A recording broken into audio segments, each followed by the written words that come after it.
Hi friends, in this video we will learn dielectrics. So let's start. Dielectrics are simply insulators, so they can't allow electron to flow, but they have the ability to shift their electrons locally on its surface in presence of any external electric field.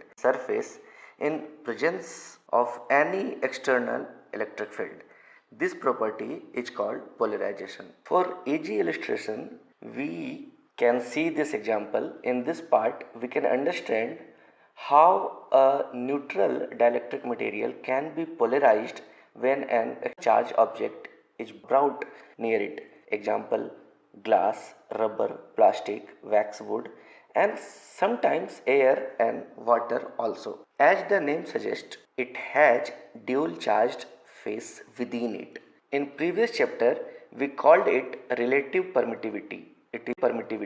It is denoted by a small k usually.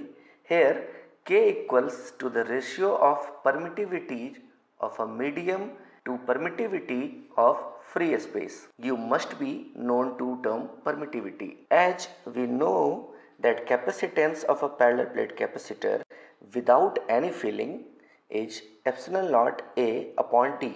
A is area of plate, D is separation between plates, and electric field between these plates is sigma upon epsilon naught or Q upon A epsilon naught. Let's see what happens when of width T is inserted between two plates of capacitor. As we can see, the main electric field between plates is E naught, but after insertion of dielectric, it is polarized in opposite direction. Means negative on the electric slab is nearer to the positive plate of capacitor, and positive on the dielectric slab is nearer to the negative plate of capacitor. Therefore, an opposite and weak electric field is induced in the slab, that is ED. Since E is always directed from positive to negative plate. So now in this region of thickness there are two electric fields, E naught and ED. Hence net electric field inside the slab is actually E naught minus ED, which is taken as E in the figure. Now constant is ratio of original electric field to the difference of electric field. In rest part, the field is still E naught. By using potential is equal to electric field into distance formula, we can get net potential 1 inside slab, that is E into thickness T, plus E naught into the rest part of the capacitor, that is D minus T. By solving further, we will get net potential and then net capacitance using the formula capacitance is equal to charge upon potential. Why we did this long derivation, sir? Two answers. One, it is important. Second, by putting small t, the thickness, in place of d in the last formula we got, as if it is fully filled with dielectric, put T is equal to D. We get net capacitance is equal to dielectric constant into original capacitance, means K is equal to new capacitance divided by original capacitance, or we can say dielectric increases the capacitance by K times. Hope you learned it well. So let's practice few questions related to this concept. Here we have two figures. Now we will approach them to solve. My friends, to solve these questions, few basic steps one by one.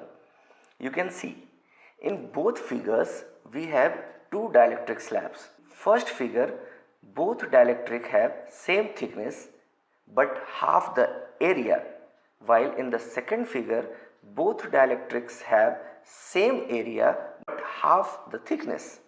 What does it mean? Remember the formula, C dash is equal to K epsilon naught A by D. We take figure 1 first. Put K1 A by 2 and D for the first capacitor and K2 A by and D for the second capacitor in main formula.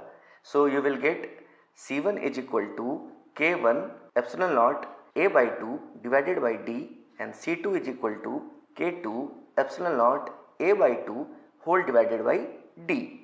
While in the second figure, put K1 A and D by 2, since the thickness is divided in equal parts, for capacitor 1, and K2 A and D by 2 for capacitor 2. Hence you will get in the second figure C1 is equal to K1 epsilon naught A divided by D, and C2 is equal to K2 epsilon naught A divided by D by 2. You can go backward twice to understand once again. The last part is really important, so you can revise it once again. Rest and next is easy. Next is how to identify the connection. Very simple. When the plate area is divided, means plate are commonly connected to both C1 and C2, like in figure 1, definitely it is in parallel connection. While in figure second or question number 2, both capacitors has connection like positive, negative, then positive, negative, or simply when thickness is divided, it must be in series. So apply parallel combination formula in question number 1 and series combination formula in question number 2 between C1 and C2, and you are getting it right. You can check it now. For question number 1, you will get net capacitance C is equal to K1 epsilon naught A by 2 divided by D parallel with K2 epsilon naught A by 2 whole divided by D for the first question. And for the second question, C is equal to net capacitance is equal to K1 epsilon naught A divided by D by 2 in series with K2 epsilon naught A whole divided by D by 2 for question number